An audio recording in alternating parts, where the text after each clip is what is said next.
Welcome, everybody. My name is Michael, and I'm an alcoholic, and we're glad you're all here. Just a few things as a reminder before we get started. This is not an AA meeting. It's one member's take on the exact nature of the wrong as described on page 64 of the AA Big Book and the solutions found in the 12 steps. This meeting is being recorded. Also, please remember that this is not an all-share meeting. Rather, it's a Q&A for Paul and Paul's take on the 12 steps. For detail on all of Paul's events, his story under arrest, books, and those fabulous elusive t-shirts, and past events videos, check out his website at zenbitchslap.com. Today, to get things started, we have a reading that I picked out from the AA Big Book. It's on page 60. So we're at page 60, and just right below the C on the ABCs, and it starts with being convinced. So if you have your books, you want to join us, page 60, 1, 2, basically the third paragraph, third full paragraph. And it reads, being convinced, we were at step 3, which is that we decided to turn our will and our life over to God as we understood him. Just what do we mean by that, and just what do we do? The first requirement is that we be convinced that any life run on self will hardly be a success. On that basis, we are almost always in collision with something or somebody, even though our motives are good. Most people try to live by self-propulsion. Each person is like an actor who wants to run the whole show, is forever trying to arrange the lights, the ballet, the scenery, and the rest of the players in his own way. If his arrangements would only stay put, if only people would do as he wished, the show would be great. Everybody, including himself, would be pleased. Life would be wonderful. In trying to make these arrangements, our actor may sometimes be quite virtuous. He may be kind, considerate, patient, generous, even modest and self-sacrificing. On the other hand, he may be mean, egotistical, selfish, and dishonest. But as with most humans, he is likely to have varied traits. What usually happens? The show doesn't come off very well. He begins to think life doesn't treat him right. He decides to exert himself more. He becomes on the next occasions still more demanding or gracious, as the case may be.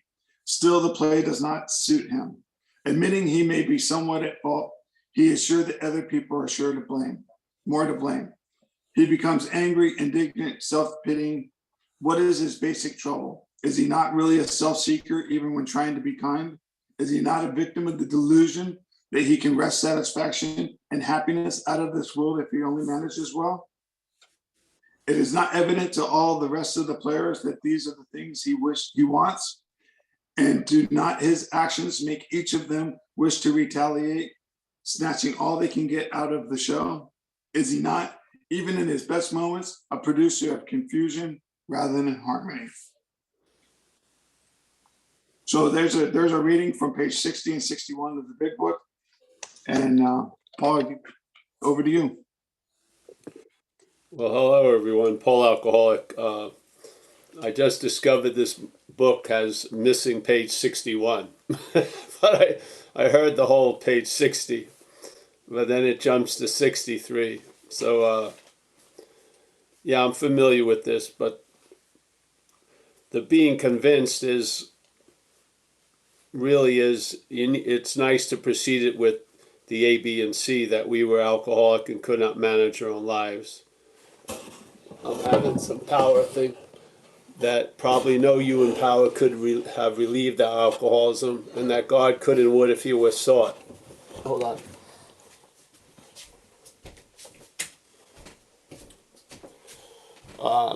Being convinced of that. Yeah, so, and what's the problem if you're not convinced of that? Just stay with the program and see what happens. Usually the evidence of life will become clear, and you'll come to this conclusion, and you'll be convinced. Yeah, either the hard way or the soft way or the mixture of both. So, but why rush all over the place if A, B, and C aren't clear? Yeah. That we were alcoholic and could not manage our own lives. See, that's beautiful, much clearer to me than the first step, because the first step, the way I read it, I thought that the unmanageability was caused by my drinking. Yeah. And if I stopped drinking and stopped using, then life would suddenly, and my managerial skills would clear up and become as wonderful as I thought they were. But that was a rude mistake, obviously. Many, when saddled with alcoholism, the understandings that we come to are usually based on a huge misunderstanding.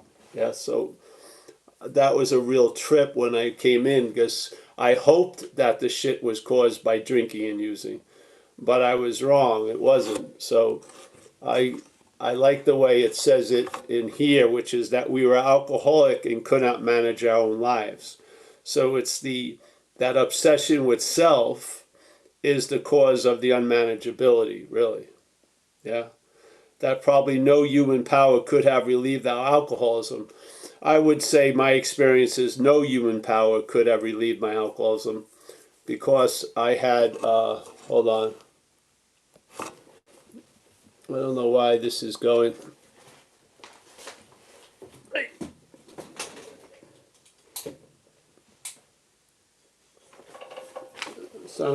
Some reason I'm losing power, but hey, I'm gonna have to switch to the phone. But that probably no human power could have relieved the alcoholism. That was my experience. I mean, my mother wanted me to be sober. I wanted to be sober. The state wanted me to be sober. Nothing, no human power could seem to produce that effect, and yet it was produced by something. Hold on one second, all right? I've got to make sure this is plugged in. Okay.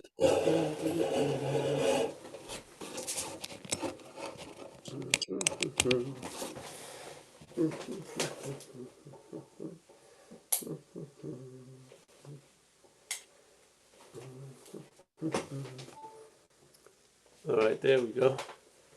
All right. Some reason the connection's bad. So yeah, and then the third one is that God could and would if he was sought. So is that your experience? For me, it is. So I was convinced, and then right at that point, we were at step 3. So we don't go to step 3; we arrive there through the process. Yes, we arrive there by being convinced of those prior 3 points. Really, step 1 and 2, and then at that point, step 3. We're in the right condition, which is being convinced, like right, a present tense state. And then we decided, again, to turn our will and our life over to God as we understood him. Why isn't it that why can't we just turn our will and our life over to God? Why does it have to be preceded by a decision first? Because, in fact, we're not in the condition to turn our will and life over to God, because the will and life is been turned over to the lower power. Let's say, call it alcoholism. Yeah, I would say self, really. So we're in a condition that we've been taken over by something, and we don't have the ability to turn our will and life over to God. We can make a decision that we would like that outcome, but we can't make that outcome be the outcome. Yeah. So we have to immediately, after the third step, launch into the program of action to produce what? A new condition that decision has some power behind it. And then really what enlivens the third step is the working steps. 4 through 9 is what gives blood and life to the spirit of the third step. So we make a decision to turn our will and our life over to God as we understood him. Now, the way I've read some of the book, he says this idea of the God of your own understanding is like a preliminary idea. And when you start having contact with this power, obviously that's going to change. And hopefully by the contact with what, let's say you call it God, by the contact with God, you'll start getting God's understanding instead of yours. I'd rather have God's understanding of itself than my understanding of God. because my understanding of God is going to be like a very small zoom square in this huge space of God, let's say. It's crazy to me. So I think they realized that would be maybe the entry possibility, but once you got engaged, then you would have an intimate reevaluation of that God, yeah? I hope. So just what do we mean by that, and just what do we do? That's a pretty comprehensive statement. So he's going to basically explain the meaning, and then, all right, this is what we're going to do. The first requirement, this is, wow, it's happening again. Hold on. I'm going to lose you guys in a second. I'm going to have to move somewhere. Hold on.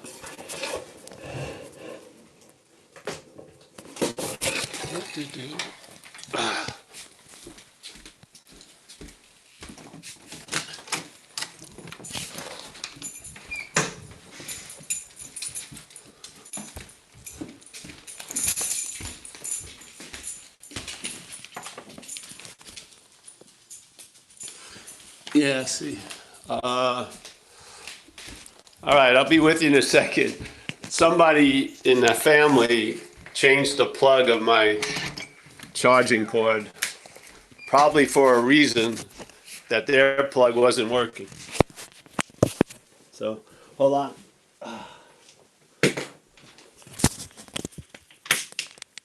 We're losing conscious contact. Yes, here we go. This should work now.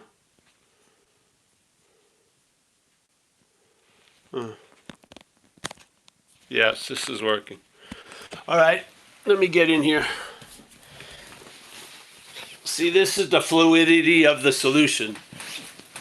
You can fit yourself around circumstances. So let me get into the bed here and chill out.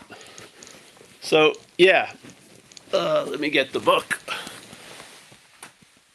This stuff is very important, I feel, because especially with what we're sort of involved with at these talks, which is to introduce an understanding of the program, and then not only that, but reinforce it by having these meetings every week. And hopefully you check it out and see if it works or not for you. Yeah?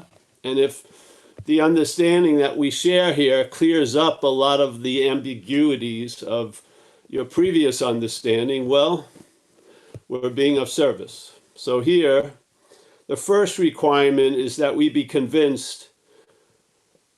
So this is all right, so the other first, the being convinced was the basis, and then a requirement on that basis of being convinced is that we be convinced that any life run on self-will can hardly be a success. Now, will is going to be around, isn't it?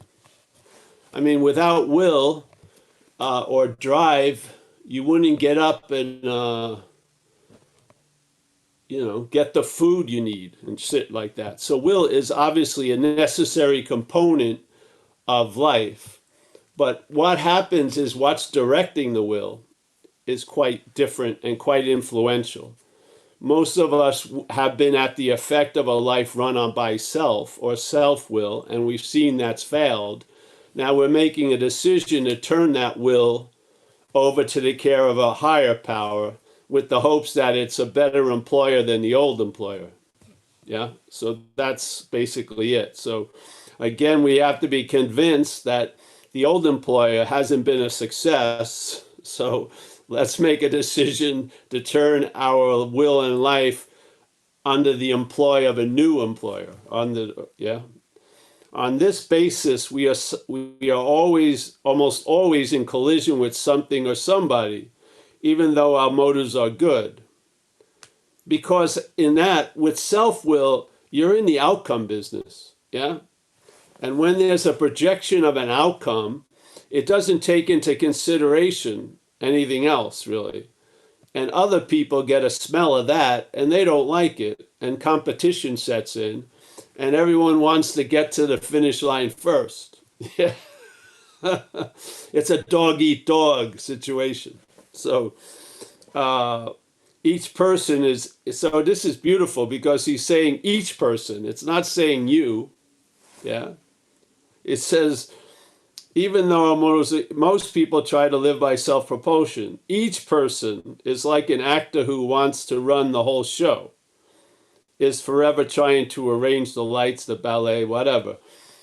If and when, so I lost the next page, but I understand it, where he talks about, because he reveals that self-will isn't always like vindictive, resentful, cruel. It can also be virtuous, kind, but there's an agenda. Yeah, it's got an outcome it's wanting to arrive at by being virtuous and kind. So it's sort of like there's an underlying intention in there, and when that intention is driven by self, yes, you're living out its agenda.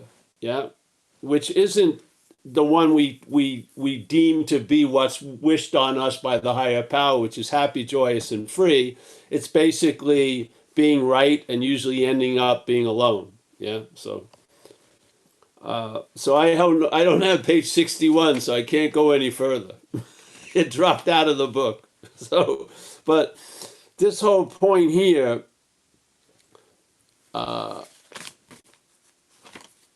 sooner or later, it goes to the main point of, first, the idea of we've got to quit playing God. Yeah, that doesn't work. I think this is incredibly important because the way we usually hear things, it sounds like I'm playing God. Yeah, when this statement is said. But basically, my experience is that there's something playing God in me. Yeah, that I'm not really that which is playing God. So how I quit playing God is losing interest in that which is playing God. Yeah, because if I try to quit playing God as that which is playing God, that's playing God. I can't get out of it. Yeah, as soon as I enter the fray, it's an eternal war. It just there's no happy conclusion. So the idea is I am not that which is playing God. That's an incredible understanding. It's completely different than I have to quit playing God, because you would imagine you would have probably, after the way this God playing has treated you, you would have quit playing God. So obviously it doesn't seem like we can do that. Why is that? So this is supposedly about the how and why. Why can't we stop playing God? First of all, because we're not that which is playing God. There's something in us that's playing God, and it's not really listening to us. That's why we need this program, and we need an introduction to a higher power to put the lower power in its place, really. Because when there's seemingly no access to a higher power, the only access we have is the lower power, yeah, which is playing God. And so basically, we're at the effect of that which is playing God. We're not the doer of that which is playing God. Yeah, that's an incredible different view. Yeah. And I find the first one cripples you, because then again, now you have more shit to be guilty about. I can't fucking believe I've been playing God, and I've done these terrible things. Why would I ever do, on and on. And it just creates more mental minutia that makes me want to avoid it. I want to check out. Yeah, give me a drink. And then that's not fast enough, so give me something else. Yeah. So this whole idea is the first part of the whole third step is first quit playing God, because it doesn't work. Yeah. And how do you quit playing God? You can't do it. You have to see you're not that. And then second is the principle of turning your will and life over to the care of something else, making a decision to do that. And then obviously once that is clarified, you jump into action. Yeah, because you can't put yourself in the condition that's going to allow the third step to have traction in your life. We have to be reconditioned by the working steps so that that power can be allowed to work in our lives. Yeah, because the 4 through 9 allows an overriding of the lower power. That's the process. Maybe other people have found other ways, but that's the way of the program of recovery. You admit you're screwed. You admit that something could unscrew you.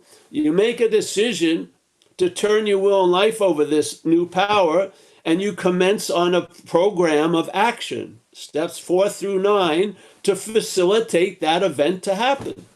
And once you have that spiritual awakening, if that awakening is maintained by being awake, you will have a daily reprieve from alcoholism.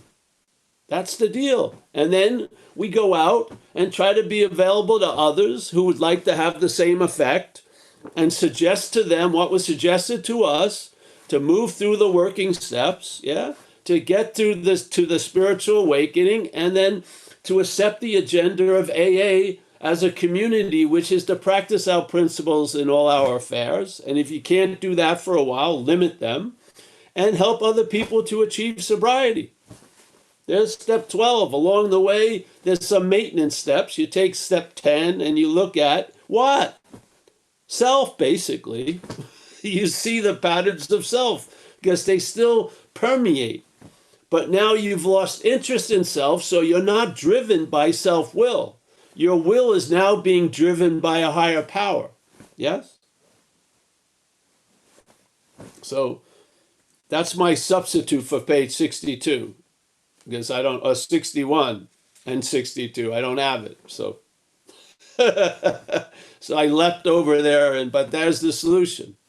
So I feel the most we can do at these Zooms isn't, break down every letter of every word, but to question an understanding surrounding the exact nature of the disease and the first working step, which is an inventory. And I would say the inventory is of the exact nature of the disease, looking at self's manifestations in our lives and realizing or starting not to call them ours, at least get that possibility in there. Because I don't want to walk in to an inventory in fifth step with my resentments, my fears, and my harms to others, and leave with my resentments, my fears, and my harms to others. I'd rather have an understanding, hey, wait a minute, they're not mine. They're the manifestations of self in my life. Don't you think that's usually different? And if this is a linear program, well, if the first working step, the fourth step, is misunderstood, maybe that misunderstanding will go throughout the rest of the working steps. Yeah? So why don't we get it clear? Yeah. Are we doing inventory on my resentments, my fears, my harms to others, or am I doing an inventory on resentments, fears, and harms done to others, which are manifestations of self from the big book's understanding on 64? Knowing it or not, Bill W. says it very clearly. We've been defeated by self through its manifestations. Are you convinced of that? And how can you call self you when you are called us in this statement? Yeah, you're not called self.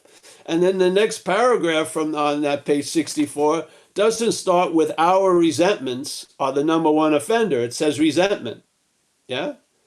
It's not ours. They're not ours. They're not mine. Yeah. I will spend years and years and years talking about this simple little change because it's unbelievably influential. I mean, it's not, let's just get back to that later. I just don't see it. I really don't. If I look at my community and the overwhelming defeat we suffer, even in recovery by self, I mean, it feels like a compelling of wanting to share some information that may clear something up, yeah, and may allow you taken to be part of the us to travel lighter, yeah, through this event. Because what more do we really want? Yeah, we can't stabilize conditions. We can't make it a sunny day every day. We can't make it, you know, oh, I felt so great this morning every second. Yeah, we have to learn how to travel through a constantly changing, experiential, event-oriented thing called life. Yeah, we need an understanding that travels well. Yeah, we can't just have it when we go to a meeting for 1 hour or to a retreat for 2 days. We need to have an understanding that's understood while we're traveling. Yeah, so that we're not in the outcome business, that we feel an assurance, even though we may not have evidence of it on the outside, the evidence is in the inside. Yeah, we feel just through the demonstration of being struck sober or attaining sobriety through the power of the higher power, I would say, puts a lot of shit to rest. You know, if you have a doubt that you're going to be taken care of, haven't you? Haven't you been taken care of? When has that turned into a deep understanding? Or the fear is that keeps getting promoted? Well, I have been, but I may not be. Yeah, but you are now. So, yeah, that's why when we come here, I don't want to go off on things. I want to bring it back to this basic understanding because I don't see it's basic from a lot of people. I don't. And I feel a lot of what they're going through or how they're seeing things is really rooted in not seeing this. I do. Yeah. And I may be proven wrong, but as long as this is being compelled, I'm going to show up for these things, yeah. Because I want to put it out there because the effect it's had on me in this experience, yeah. I've made it through 33 years of sobriety. And a lot of them, there wasn't a huge vigilance and constantly watching for the enemy and shit. It's been a real, most of it is like, it's been like the problem hasn't existed for me today. That's freaking awesome. I mean, what better, that's a profound solution. Yeah. Can you imagine? There's so many lesser problems we have and they never have a solution as clear as that. The problem does not exist for us. That's incredible, I feel. Yeah, it's unbelievable. I have been introduced to different ideas, yeah, but those ideas didn't take away the thoughts. But this getting struck sober took away that radioactive isotope, yeah, where I've never felt strongly about drinking or using, yeah, and I've never thought about drinking or using with a great amplification. That's a miracle. Yeah, that's a miracle because whatever was playing the mental trumpet was hitting some fucking high notes when I was out there. I mean, I felt extremely exquisite suffering coming out of nothing, just the head. To have that little musical director replaced has just been mind-boggling. Yeah. Really, now I may have an urge to have a second piece of cheesecake after the first piece of cheesecake. Not like every half hour, you know, every few weeks or maybe. I used to live as that urge, amplified to a 10th degree. Yeah? That problem does not exist as me anymore. Fucking hallelujah. Yeah? And I feel the way I see this little aspect of the program comes from that relief. Yeah. I feel the real root of the problem is an obsession, actually way beyond that, an identification as this mental image, this idea of Paul. And you think like your parents haven't given up their old idea of you when you're out there. You fucking haven't given up many of the old ideas about you. Yeah. I mean, you can blame your parents and then avoid them, but you can't avoid you. You're here with you most of the time. Yeah. So, yeah. I'm sorry I don't have page. It's funny. As soon as I was right on page 60 when he says, "We're gonna read page 60." So I said, "Oh, that's cool."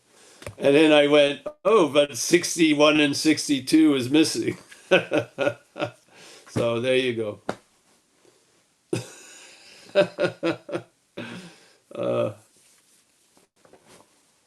Yeah. All right. Well, Paul, we don't have any questions. We don't have any hands raised right now, but if for our participants, oh, we do have a question. Gabe, we have a question from Gabe today. Gabe, you want to come on in and ask for your question, ask you to unmute? Oh, you got it. Yeah, sorry, this background isn't really the best for seeing little yellow hands or anything like that on it. Can you guys hear me okay? Yep. Yeah, okay. Um, yeah, I feel like I'm kind of coming back to that funny place where I've been here, many times, where, I feel like when I first come into the program and I'm very, teachable, I'm really good at kind of the surrendering, turning things over, give it a, the whole give it a year kind of, mentality. I think for me, like, um, it's hard to know like when to start incorporating certain aspects of will back into into life, and what might be like too soon, or what am I sliding from the not doing too much too soon to the avoidance, or the I'm still getting my feet under me kind of a deal. um I feel, there, like you said, there are things in life that take our attention that we should, go after and assert will towards. And at the same time, saying, oh, I'm not going to force this, or I don't want to, that people talk about kind of that, there's the God line, I guess is a good way people have put it to me. It's like you kind of have this instinctual feeling when maybe you're going too far in one direction or another. But I guess I'm kind of in that, like, there's that 11 step, like this may, manifest in absurd actions, ideas, and thoughts or whatever, that it comes back to the point of intuition after a while. But yeah, it's just kind of a weird spot to be. It's like, what's doing too much and what's, almost hiding from life or hiding from the issues, when really it's time to kind of start, facing things again. So I don't know, maybe that made sense. Yes, Gabe. Nice to see you. Well, that sounds like a lot of stuff you can go with your sponsor. Yeah. Or other people who have, let's say, maybe more time and they've had more experience, and they can suggest and give their take on it. And the absurd things we go through, as long as we don't drink, they have value. So how are you going to learn what to do and not to do, either by doing the right thing or doing the wrong thing? So there's value in both, in a way, as long as the baseline doesn't change, which is you're sober. Yeah. Yeah. So, I mean, that's how you face life successfully. Sometimes it's making an ass of yourself. Yeah. Or, you know what I mean? How you realize you've got to let people have their own bottoms by trying to save them for a while, and then realize that doesn't work. Yeah. So this is how a lot of us come to clarity, is by doing something stupid or not. Yeah. So again, that's all allowable. That's what life is. But the basis we need to have maintained is the sobriety. Yeah, the physical not drinking and using. And everything else can be corrected. Yeah. When you drink or use, something is out of the bottle and it changes. Yeah. Like I always use the term of, what's the difference between an alcoholic and a recovered alcoholic? One calls you after they drink, and one calls you before they drink. Yeah, because if they call you before they drink, there's there's more possibility in what's going to happen. If they call you after they drink, that door is closed. Yeah. Now it's all right. Get back on the horse. Whatever. Yeah. So, uh, yeah, Gabe. This is part of growing up in recovery, and in recovery, we have mentors or people we respect, and people can give us guidelines, and yeah. These are phases. See, this is growth. To me, I feel sobriety progresses also, like they say the disease progresses. I feel sobriety progresses, and you start sincerely, getting established in a new position, which is reliance on a higher power. Yeah, there's a lot of things change and grow, and you you meet life in a different manner. Yeah, so of course you have to have some understanding, and there's people there that can help us. Yes, yeah. But it sounds like this is why sponsorship is so. It's just a huge asset, because usually when something's important to us, our view gets more myopic. Yeah. And we need to talk to people who don't have a real vested interest in our agenda from the self's point of view. And they can suggest, hey, Paul, just chill out a little while, and then you'll go either way, and either way is going to be valuable. If you rush something, usually the shit hits the fan, and then you learn, oh, well, I bet, next time I won't rush that. Or if you go with it and it works out really well, that fortifies, something. So there's no losing in a way. There's value in success and failure, as long as the basis of sobriety is maintained. Yeah. Yeah. This place isn't about, I feel sobriety gave me a lot of courage to take chances, and to step out and believe there would be a stair there, instead of making sure or having to have a guarantee the stair's there before I step out. I feel much the former way of living seems to work best for me. Yes. Yeah. You rely on this higher power, and then it proves its reliability. Yeah. So hopefully you enter a state of emotional sobriety, because there's faith. There's faith in the main aspects of life are now held in faith instead of mental anxiety. Yeah.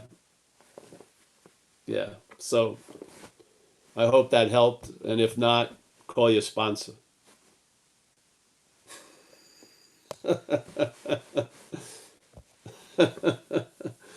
Yeah.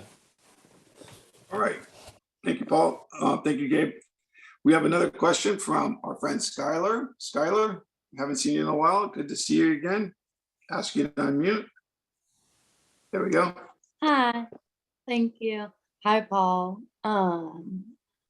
I'm thinking one of my friends in the program said to me last night that God has like our greatest purpose, like our bigger purpose is either like A, to lead people to like the Lord, like Jesus, or like a higher power, like either or, whatever you call it, like the biggest force of God. And that's like our life's purpose, is to spread the message and bring people to knowing God. And I was like thinking that's so right. And then our smaller purpose, like within AA, is bringing people to sobriety.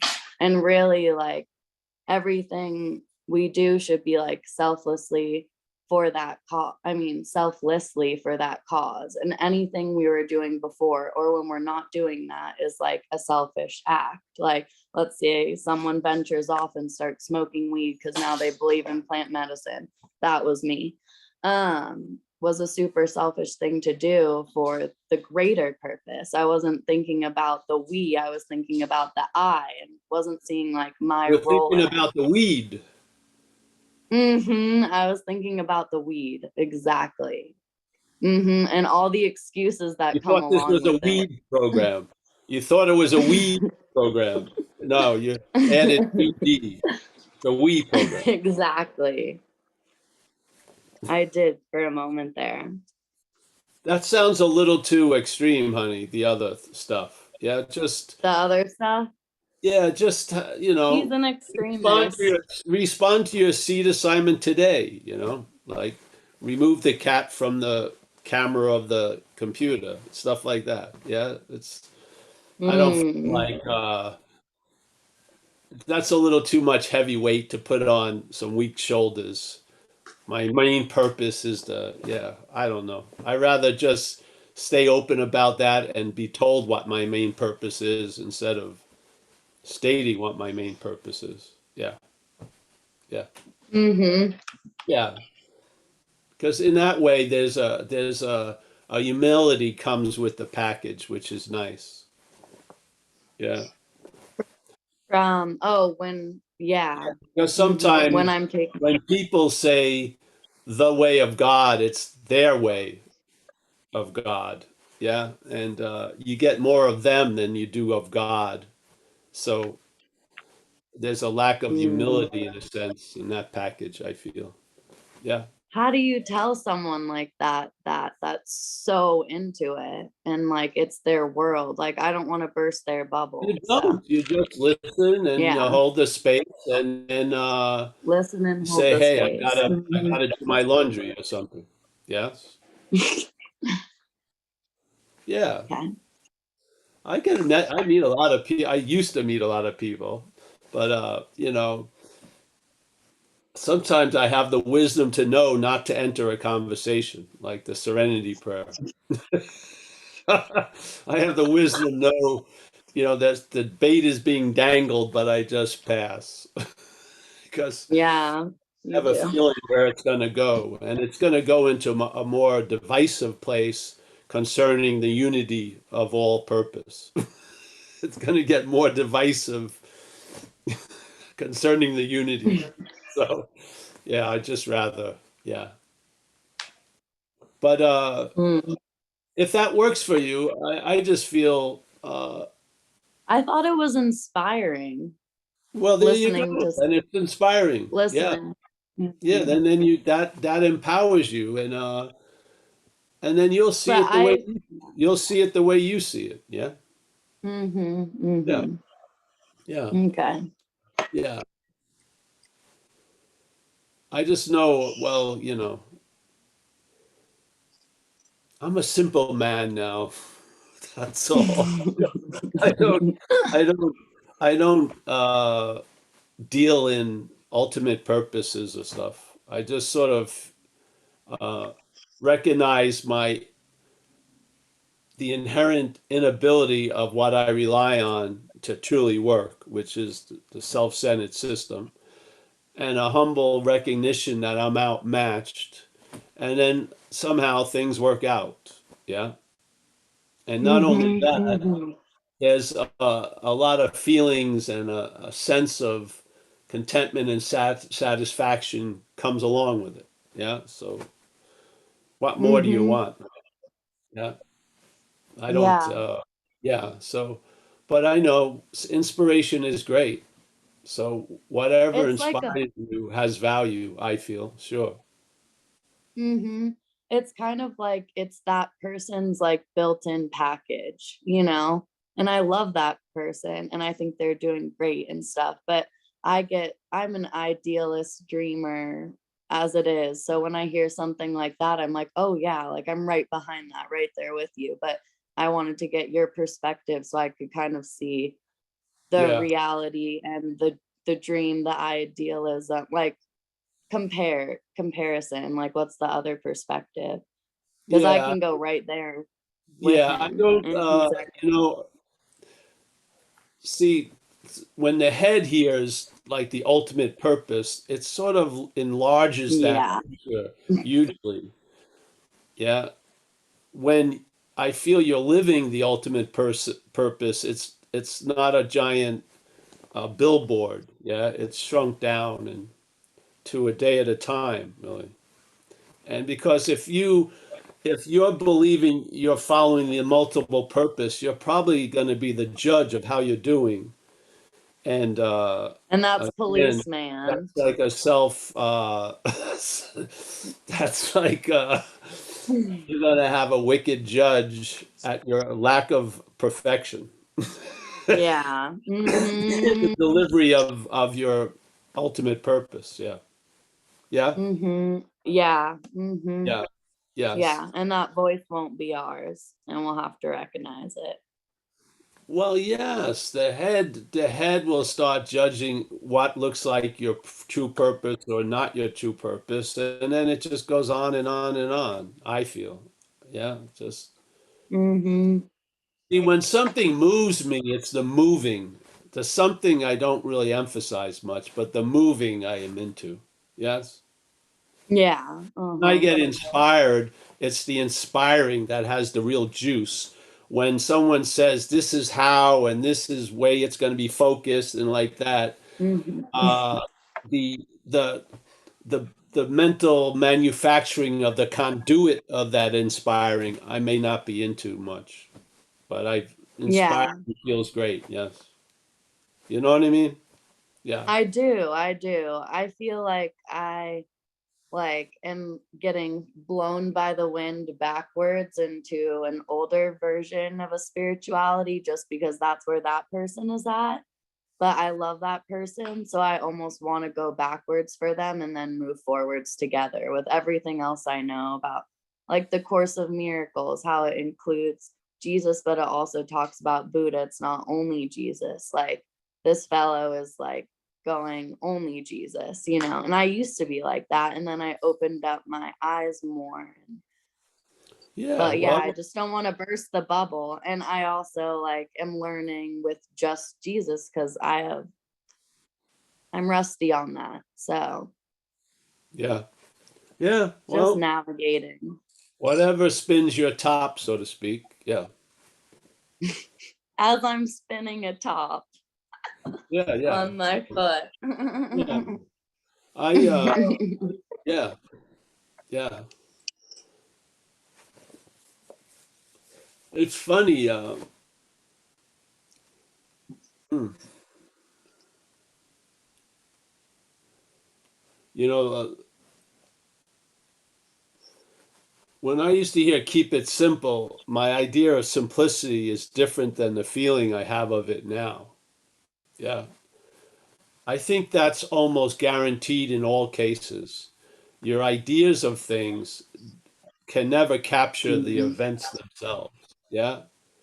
Mhm. So Uh, I'd rather sort of take the preamble of ideas away and just let the events occur. Yeah.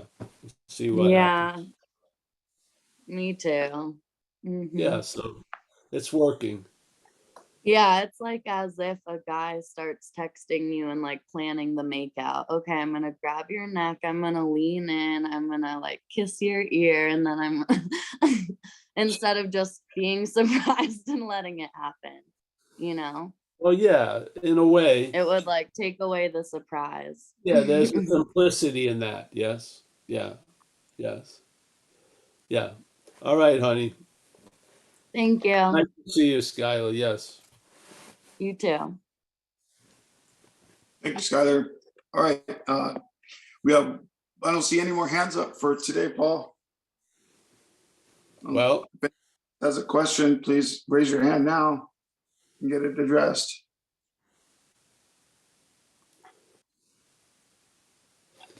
All right, all right. Well, I just want to read that one sentence in page 64 again, just on the third paragraph. Yeah. In the middle of it. Being convinced, we just heard being convinced a few times on page 60, yes? Being convinced is an very important statement in recovery through this process.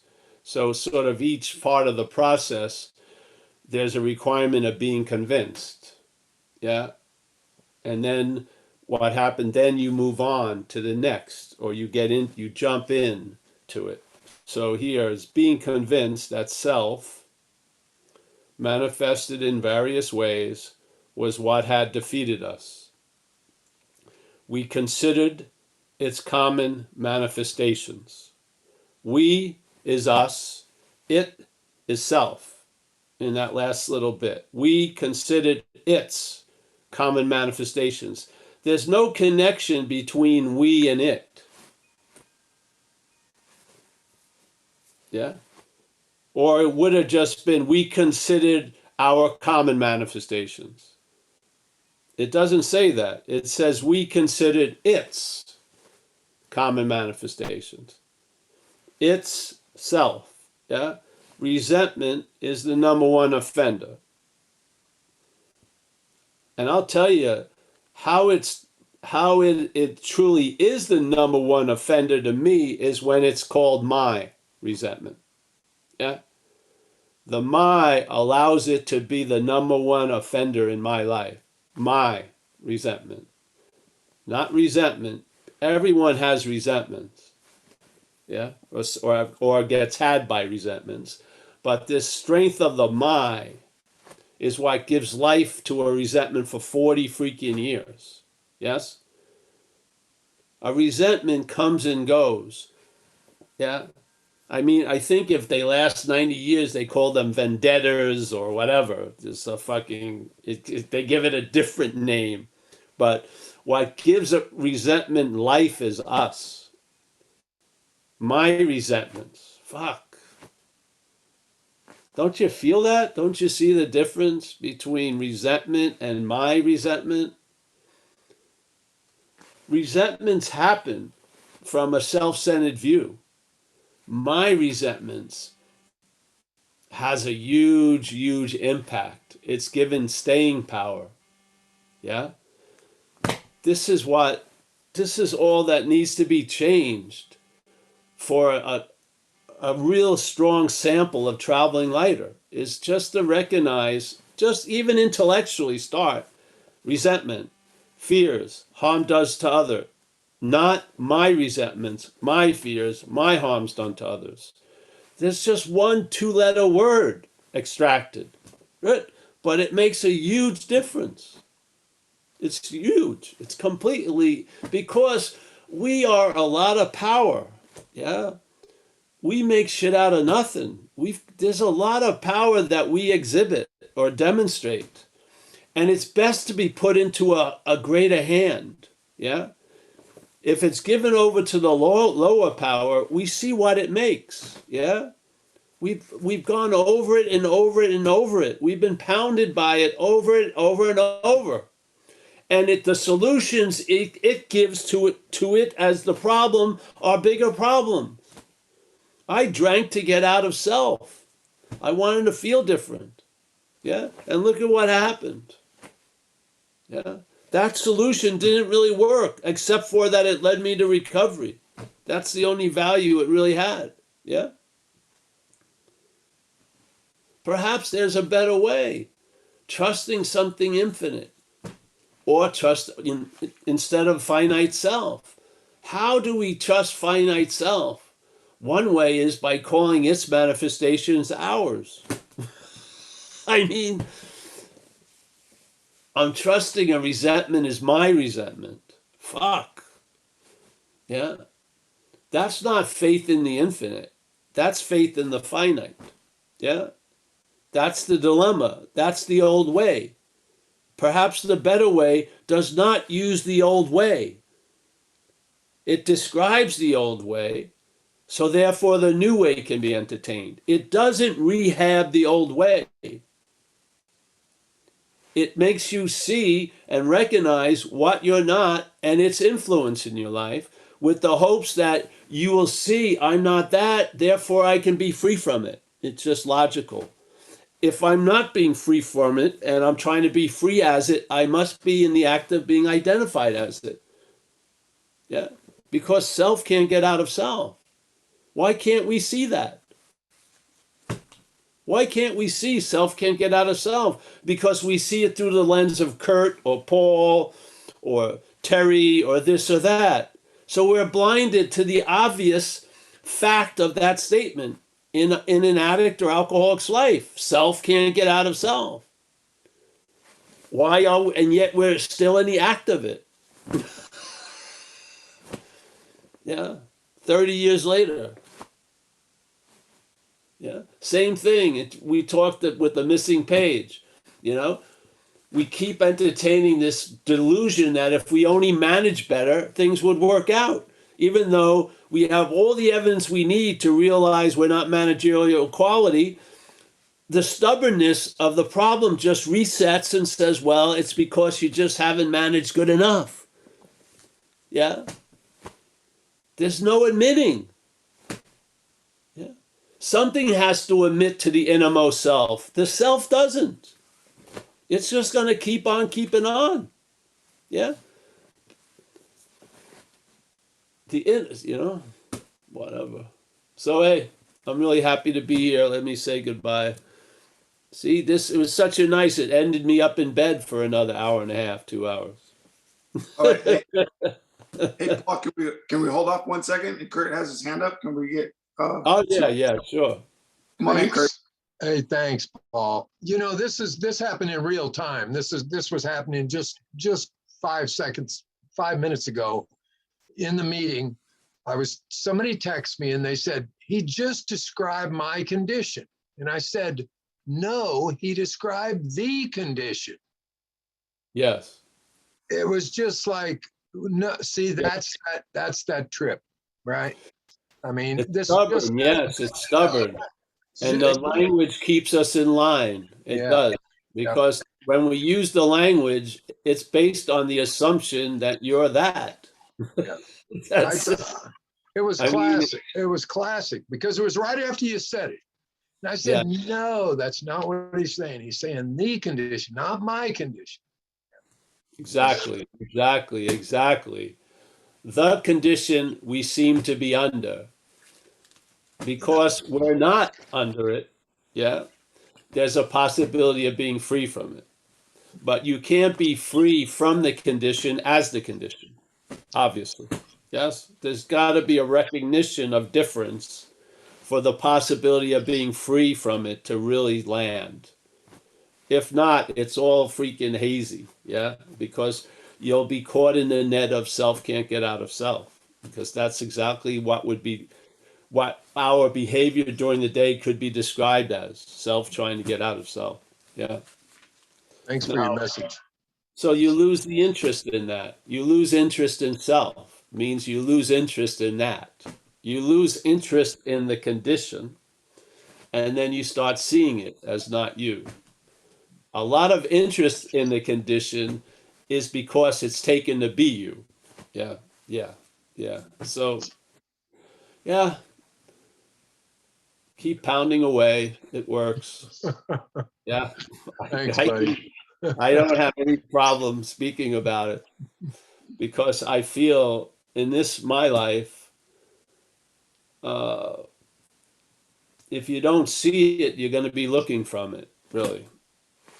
You're going to be looking from what we're trying to describe as the exact nature of the wrong. If maybe the possibility lands, you'll see it. You'll see the exact nature of the wrong from the solution, which is that which is seen, spirit. Yeah, you'll see it. That's a profound demonstration. You finally see what you used to look from. Yeah, you see it. And you bring it to 6 and 7. And you ask it to be reconfigured, reconditioned, yeah, altered. Taking it out of its old shape and put into a new shape. That's what the higher power does, doesn't it? You give the program the life that you saw no value in, and it produces tons of value through it.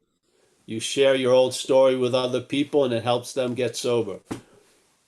So what you call the piece of coal is used as gold. Yes? That's not a random phenomena. That's a basis. Yeah? Yeah?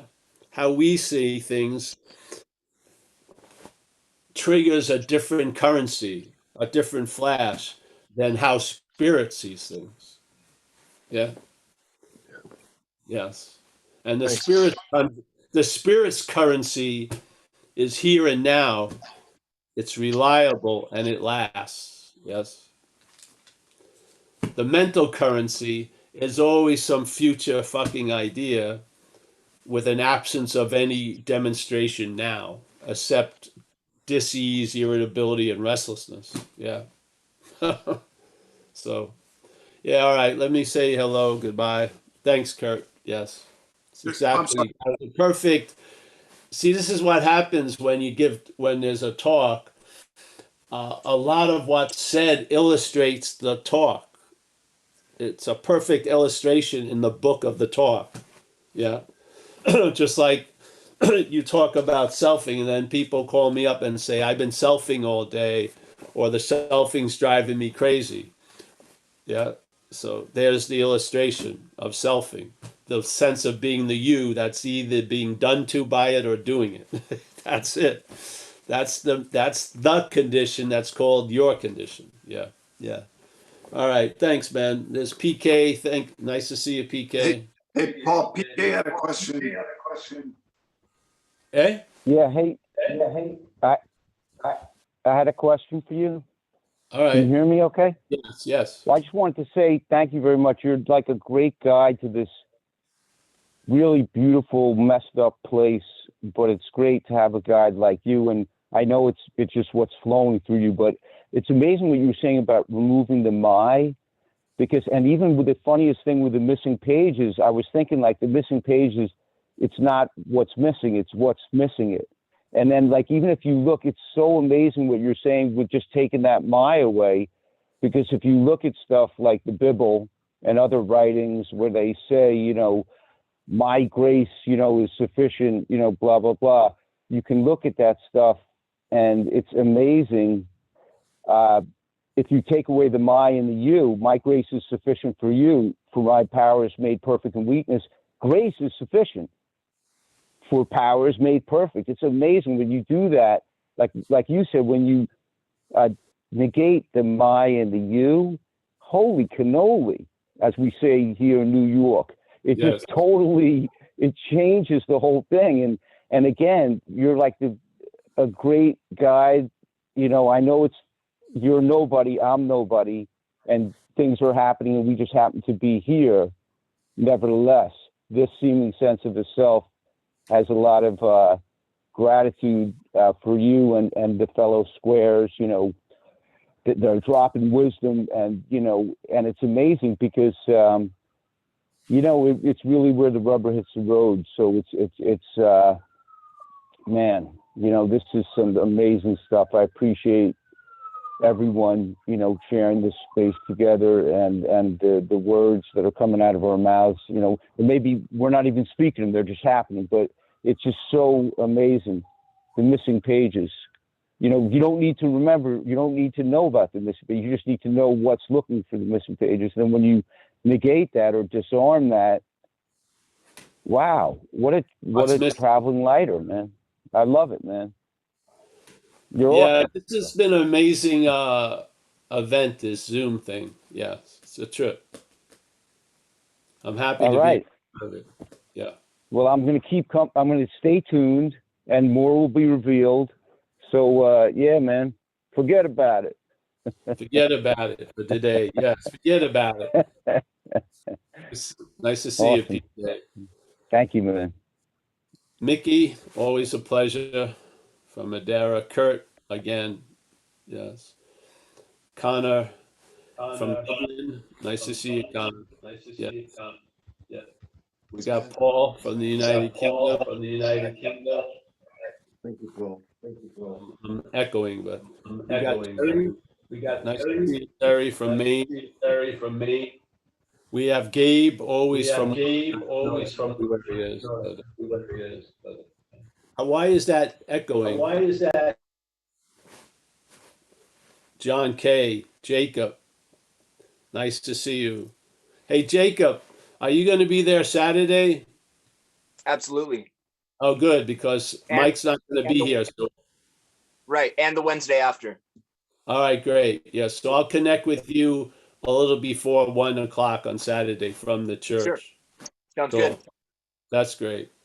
So, all right, there's John K. There's Terry from Maine. There's Ruby from Wichita. Roman from Germany. Carl from Ireland, I have a feeling, yes. And a significant other, I would imagine, is still in Ireland. Yes, there she is. Upstairs. Alex from the Hudson Valley. Skyla, yes, from her room in the asylum. Yes, I like that they changed the rubber to wood. That's nice. I like that. I like the decor. Much more comfortable. Yeah. I feel like I'm in a cabin. Yes. With Mike, my AA pillows, yeah. Yeah. naturally. That's good. Yeah. Michael Stacy from Madeira. Nice to see you, Michael. That closet's been cleared out, I imagine. Yes? Yeah. You never knew there was a door in the back. There you go. Yeah. We got Trap- Nana. Oh, we got Nanette. How are you doing, Nanette? There she is. We got Walter, Tommy from Ireland. We got a nice Irish contingency. I like that. We got Leah. There she is. This is how I remember her walking in some frigid outdoor situation. We got Nina. Very nice to see Nina. Not Tina, not Mina. Though it would be nice to see them too, but Nina. Yeah. We got Drew in where is this? Oh, in Wisconsin. Okay. We got Kimya, I think. Rich A, Oliver, Tom. I hate everything. That's good. It's always good to be absolute about something. We got Walter from the Netherlands. Always nice to see my friend there. And yeah, thanks everyone. It's a nice, lovely day. Yeah. I had to go to any lengths. I had to go back to bed, eh? Not bad. All right. See you. Take care. Bye bye.